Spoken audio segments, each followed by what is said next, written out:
రాబడి కథం భూములు 9,292 ఎకరాలకు స్కెచ్. పరిశ్రమల భూములపై కాంగ్రెస్ పెద్దల కన్ను.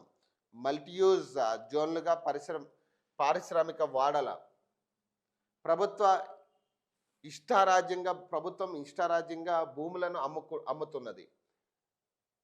భావి అవసరాలను స్థలం అనేది ఉంచకుండా ఇష్టం వచ్చినట్టు భూములు వేలం వేయడం ఏమిటి? మేము అధికారంలోకి వచ్చాక భూముల వేలాన్ని రద్దు చేస్తాం, ప్రభుత్వ భూములను పరిరక్షిస్తాం. అధికార పార్టీ చెప్పిన మాట ఇది. కానీ ఆయన ముఖ్యమంత్రి అయ్యాక ప్రభుత్వ భూముల అమ్మకం మరింత తీవ్రమైంది. మల్టీయూజ్ జోన్లకు మినహాయింపు లేదు, లాంగ్ స్పేస్కు లెక్క లేదు, పారిశ్రామిక భూములను వదిలిపెట్టట్లేదు.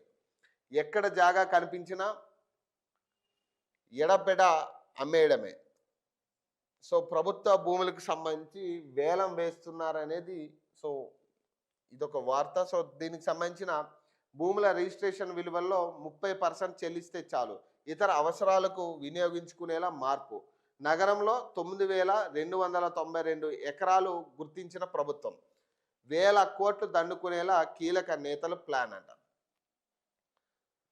సో ప్రజాధనాన్ని దోచుకునేందుకు కాంగ్రెస్ పెద్దలు కొత్త దారులు వెతుకుతున్నారు. తాజాగా నగరంలోని విలువైన పారిశ్రామిక వాడల భూములపై వారి కన్నుపడింది. హైదరాబాద్ పరిధిలోని ఈ భూములను రియల్ ఎస్టేట్ సహా ఇతర అవసరాలకు వినియోగించేందుకు సిద్ధమైంది.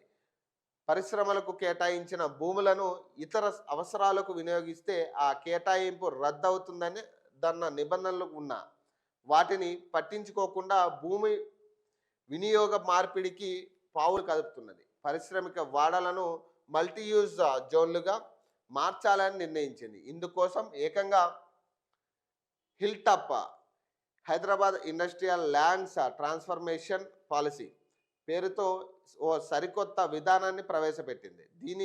దీన్ని వెనుక పెద్దల మతలబు ఉన్నది. వేల కోట్లు దోచుకునే ప్లాన్ వేశారని పారిశ్రామికవేత్తల్లో చర్చ జరుగుతున్నది.